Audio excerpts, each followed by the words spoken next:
Je veux dire, est-ce que pendant ces 50 dernières années, il y a eu des polémiques sur le fait que la plupart des personnages principaux dans les jeux, c'était des mecs blancs, virils, hétéros.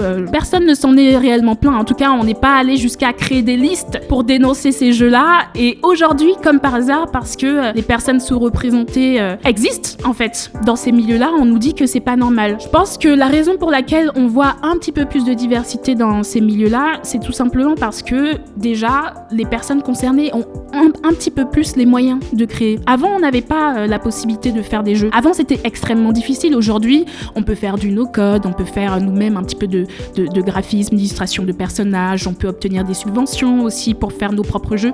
Il y a énormément de solo devs qui sont des personnes qui ont envie de raconter leurs propres histoires, qui s'y mettent et qui réussissent et qui montrent aussi que ça fonctionne. La preuve, c'est que les jeux entre guillemets woke, effectivement, ils fonctionnent d'une certaine manière parce que les gens ont envie de ces nouveautés-là, ils ont envie d'un peu plus d'originalité et ils ont envie de voir de la diversité dans les histoires qu'on propose en fait.